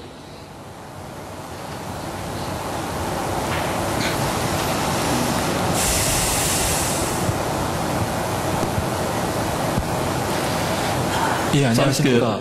예, 저는 광운대학교 컴퓨터공학과에 재학 중인 김영웅이라고 합니다. 저는 이원덕 원장님과 이호석 교수님께 여쭈겠습니다. 일단 이호석 교수님께서 아까 말씀하신 것 중에 기업이 필요로 하는 인재가 현재 그 많은 구직자들 중에 없다고 하셨는데, 저는 그것을 그 많은 대학생들이 방향을 잡지 못하기 때문이라고 생각을 합니다. 일단 인프라도 중요하고 시스템도 중요하지만은 일단 사람이 지금 현재가 디지털 시대이기 때문에 이 트렌드를 이해하지 못하면은 살아남을 수 없는 시대라고 생각을 합니다. 일단 디지털 시대라는 것이 원칙을 세우고 나서는 이제 그 원칙이 좀 있다가 바로 깨집니다. 그래서 저는 그 때문에 이호석 교수님의 이제 이론이 나왔지만은 그 이론이 인프라를 구축하기 전에 또 어떤 트렌드를 만나서 깨지게 되면은 그 인프라가 필요는 있지만은 그게 효율적이지 못한 인프라가 될 수 있다고 또 생각을 해봅니다. 그래갖고 생각을 했는데, 일단 인프라도 중요하지만 시스템도 중요합니다. 하지만 개인이 방향을 잡고 나가는 것이 더 중요하다고 생각을 합니다. 그를 위해서 시스템이 필요하고 인프라가 필요하다고 생각을 하는데, 교수님이나 원장님의 의견은 어떠신지 한번 여쭙고 싶습니다.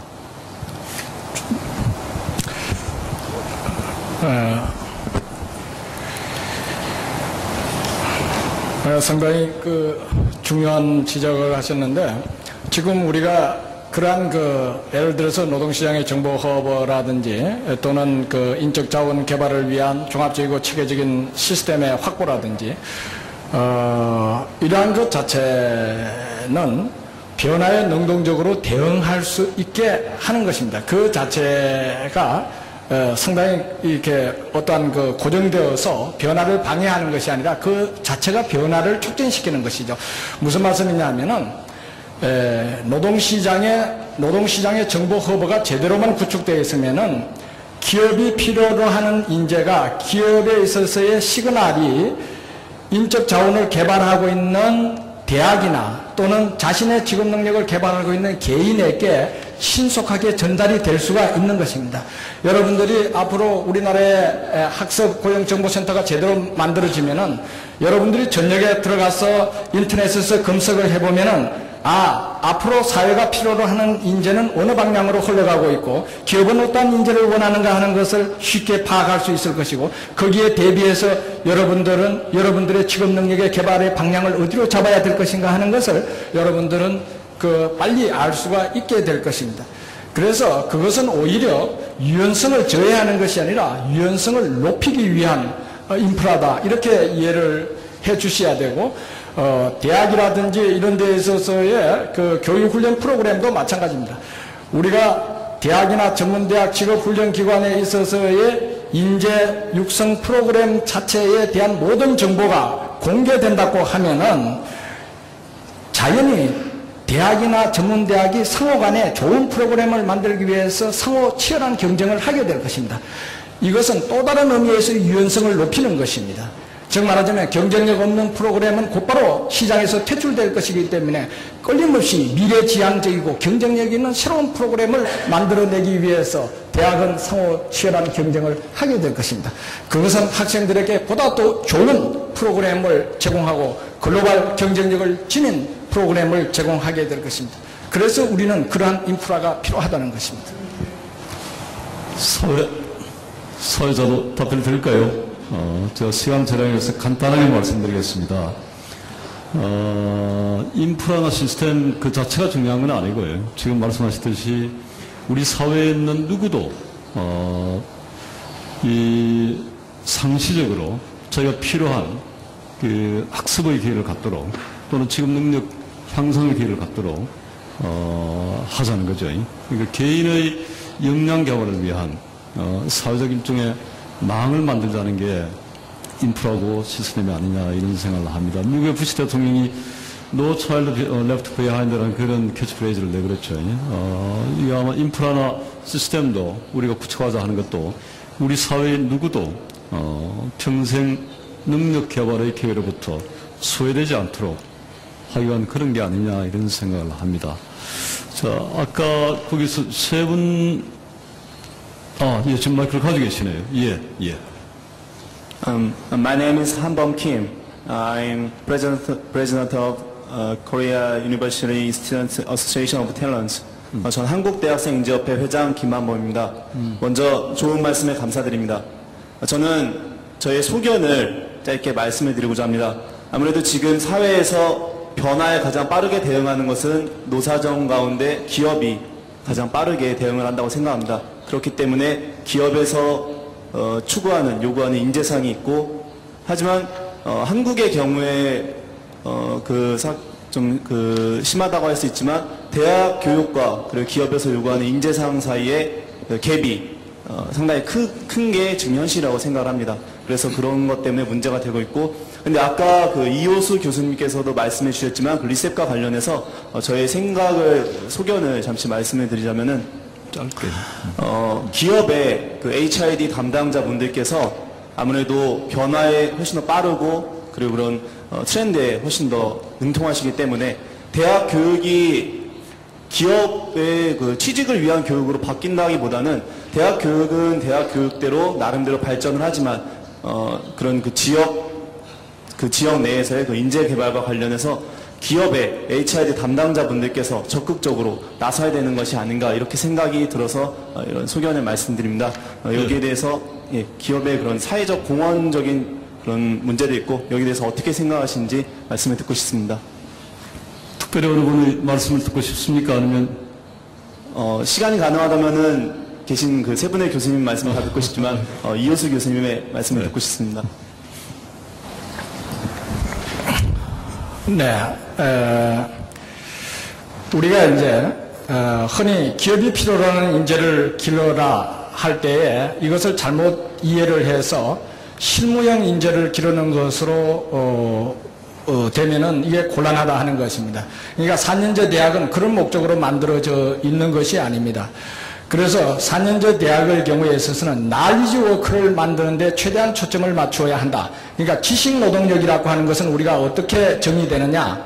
그것은 대학 교수라든지 연구원이라든지 이러한 사람을 말하는 것이 아니라 여기에 그 콕한 교수님이 말씀하셨듯이 모든 사람은 지식노동자가 아니지만 모든 사람은 지식노동자가 될 수 있다 했습니다. 지식노동자라고 하는 것 자체는 지식과 정보를 수집, 분석, 가공해서 새로운 지식과 정보를 창출할 수 있는 능력을 가진 자를 지식노동자라고 합니다. 이것이 지식기반 경제의 새로운 개념이고, 그래서 우리 모두는 지식노동자가 될 수 있도록 노력을 해야 되고, 대학은 지식노동자를 길러내야 된다는 것입니다. 그것은 조금 전에 제가 말씀드렸듯이 트레이너빌리티와 어댑터빌리티가 높은 인재를 길러야 된다 하는 것입니다. 그것은 우리가 대학에서 인재를 기를 때에 현재 기업에서 하고 있는 실무 교육을 시키라는 것이 아니라 새로운 변화가 일어났을 때 그것을 신속하게 이해하고 적응하고 새롭게 대응할 수 있는 능력, 그렇게 하기 위해서는 오히려 이론과 기초를 아주 탄탄히 하고, 그러면서 우리가 인턴십 제도라든지 이런 것을 제대로 해가고, 이런 식의 그 교육 방식의 전환이 필요하고, 그리고 우리나라가 기업이 대학에 대해서 왜 기업에 필요로 하는 인재를 못 길러주느냐고 자꾸 이야기할 것이 아니라, 이것은 상당 부분은 기업에도 책임이 있습니다. 기업의 인재 채용 방식이 토익 점수라든지 학교 성적이라든지 이것만 가지고 지금 학생을 뽑고 있는 한은 기업이 필요로 하는 인재를 대학이 앞으로도 못 길러낼 것입니다. 그래서 기업이 대학에 잘못된 시그널을 보내고 있다는 것입니다. 앞으로 기업이 정말로 지식 노동력을 가려낼 수 있는 그러한 선별장치, 채용 방식을 찾아낸다면은 대학은 지식 노동력을 기르기 위해서 학교의 교육 훈련 프로그램을 혁신하게 될 것입니다.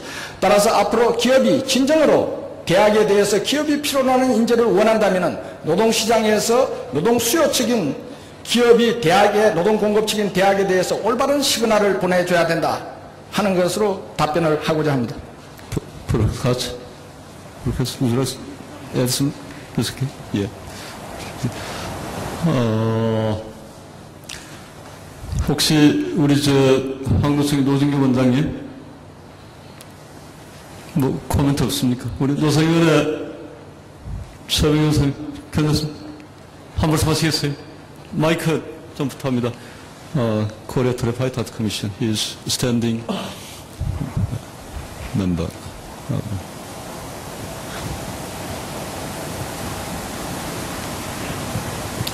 예. 들리는 겁니까? 된 거예요?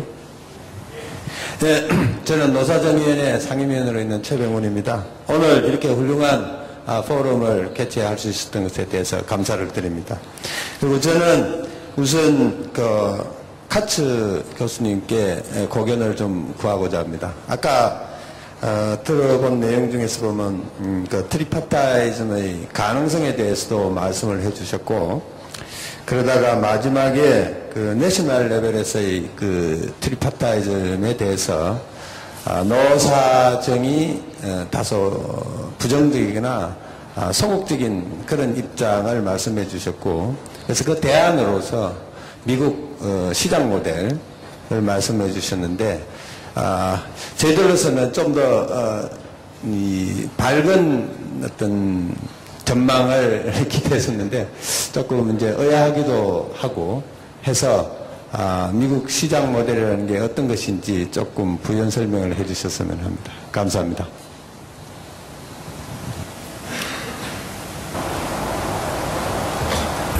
Well, I wish I could be brighter. I was just trying to provide a realistic summary of the research evidence on the recent trends in tripartism, and there, the evidence is honestly very mixed. Even in the Netherlands and Italy, for example, where tripartism was quite beneficial in the 1990s, we don't see a lot of political energy trying to promote it. So that was the main point. I mean, the market model is you know, essentially leave it to the market, limit or weaken or don't pay attention to institutions. I don't happen to favor that model. My point there is only that because of the you know, overall success of the U.S. economy, an economy which, as Tom pointed out in his remarks, has not relied extensively on tripartism at any level. It stands as an alternative that many managements and governments find appealing. And I do think personally that there is a lot to be said for tripartism at multiple levels.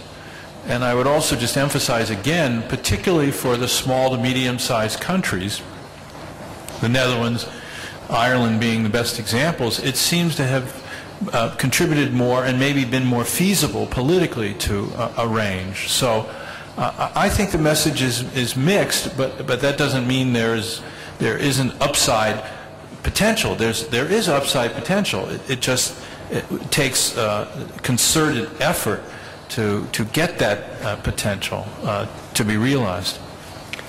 Thank you. 감사합니다. 이제 시간이 다 되기 때문에 혹시 마지막으로 한 분 더 계시면, 두 분의 손을, 여성분이 먼저, 제 오른쪽에 먼저 손을 드렸습니다. 그럼 두 분 질문을 듣고 답변하고 이번 세션을 마무리하도록 하겠습니다.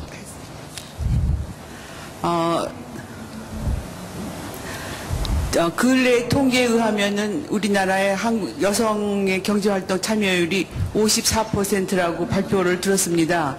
그런데 그것은 거기에는 대부분이 저학력 여성들이 많고 그러는데 지금 우리나라에서 당면하고 있는 문제 중에 하나가 고학력 여성의 경제활동 참여율이 굉장히 낮은 것이 굉장히 문제가 되고 있거든요.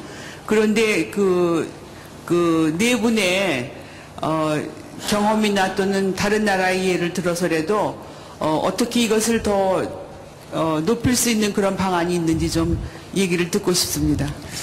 질문을 두 분 다 듣고 답변을 드리도록 하겠습니다. 여기 계신 분,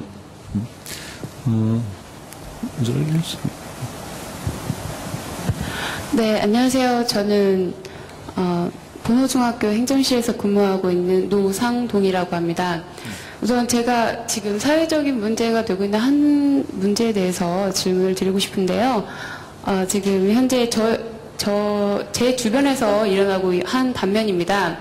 지금 정부가 비정규직을 정규직화하는 과정에서 공공 부분에서 많은 비정규직분들을 정규직화한다고 발표를 했습니다. 하지만 그 정규직이라는 게 노동이나 근무 여건 그리고 복지 그런 사항에서 이루어지는 것이 아니고 단지 기간만 정하지 않는다는 그런 무기계약으로 지금 방향이 가고 있는데요. 거의 확정된 거나 틀림없는데 과연 이제 그렇게 된다면 저희 학교 측 교육계 쪽에서는 학생들이 지금 현재 계속 줄고 있고 그렇다 보면은 학교에서 근무하고 계시는 많은 비정규직 분들은 이제 차차 내후년부터는 거의 많은 분들이 지금 그만두셔야 한다는 그런 전망이 나오고 있는데요. 만약에 그렇게 된다면 그 분들은 최소 근무 기간이 한 2년 정도 되십니다. 거의 모든 분들은. 그런데 이제 그분들은 숙련된 인력인데 이제 그만두게 되면 과연 그분들을 재취업을 하거나 재교육으로 인해서 어떤 교육을 하는 것이 좋은지 아니면 그분들을 다시 재취업하는 재취업 경로 그런 대책 그런 것들이 혹시 생각나시는 것들이 있다면 제 답변 좀 부탁드리겠습니다. 네, 대단히 감사합니다. 처음 질문은 토마스 콕한 교수께서 답변을 해주시고 두 번째 질문은 제가 간단히 언급하겠습니다. Please respond to the first question. All economies in the world are struggling to provide more opportunities for women and to provide ways for both men and women to meet both their responsibilities at home and at work. Where we see the most success is where there's a dovetailing of public policies that provide basic benefits for child care, for sick leave, for flexibility, and for income support for women who are out of the labor force for a period of time, for child care, or for men, for that matter, combined with companies that are really engaged in listening to their workforce about what kind of flexibility they need. One of the most interesting experiments in the world going on is going on in Britain, where they have a piece of legislation that is called right to request flexibility. And the employer has a responsibility to respond to the requests of workers, not to agree to them, but to discuss them.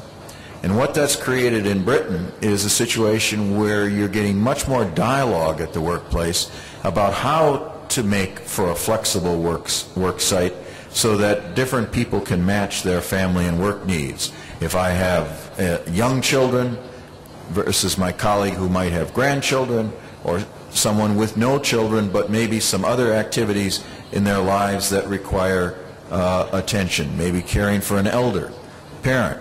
Those kinds of conversations can go a long way to allowing all of those groups of employees to meet their family needs. But that requires a basic level of benefits that most advanced countries have. A few, like the United States, are still short of where we need to be. But on top of the public policies, you need dialogue at the workplace. I think this is a major area for unions to be involved in over the next decade, to make sure that women have full opportunities at the workplace and that the right kind of conversations take place so that we can have more flexibility in using technology and using flexible work schedules to everybody's benefit. Thank you. 마지막 질문하신 분은 그 주제는 사실은 우리가 새로운 세션을 아마 하나 새로 열어서 논의를 해도 아마 단시간 안에 결론을 얻기는 굉장히 어려운 주제입니다. 다만 이제 이렇게는 생각이 되어집니다.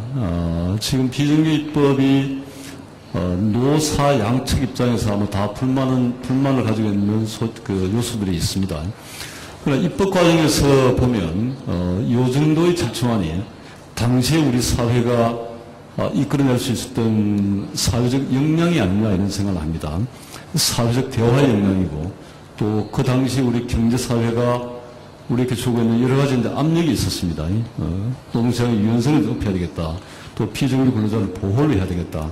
두 가지 다가 우리 사회가 하나도 놓치기 어려운 과제입니다. 그러나 두 가지 다를 절충하다 보니까 그리고 그 시점에서 우리 사회가 가지고 있는 그 사회적 대화의 역량이 그 정도밖에 안 됐기 때문에 이게 완벽한 해결은 안 된 거죠. 그리고 법을 시행하다 보니까 여러 가지 지금 말씀하신 그런 임시방편적인 것도 있고 부작용도 있습니다. 그러나 아까 계속해서 말씀하셨듯이 우리가 건강하고 또는 건전하고 역동적인 노동시장을 가려면 사실 우리 사회에 좀 비자발적인 형태의 비정규직 근로자가 대단히 많은데 이렇게 해서는 안 되겠죠. 가능하면 자발적 비정규직 근로자가 늘어나고 비자발적 형태의 비정규직 근로자는 줄어들거나 장기적으로는 없어지는 그런 사회를 만들어 나가야 된다는 생각이 듭니다. 그러기 위해서 우리가 사회적 역량을 강화해 나갈 수밖에 없다. 이런 생각을 합니다.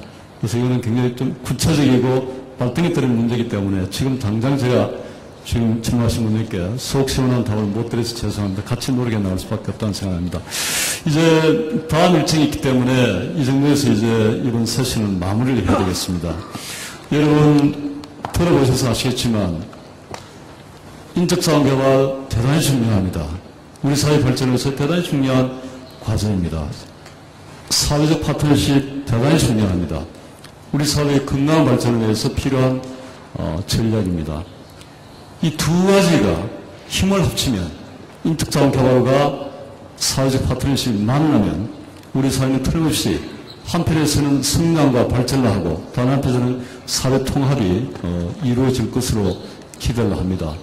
오늘 세계적 스카를 모시고 한 이 토론이 우리 사회가 인적자원 개발과 사회적 통합의 사회적 파트너십의 결합을 통해서 성장과 통합을 동시에 추구하는 그런 시대를 앞당기게 되는 그런 계기가 되기를 기대하면서 오늘 토론을 모두 마치도록 하겠습니다.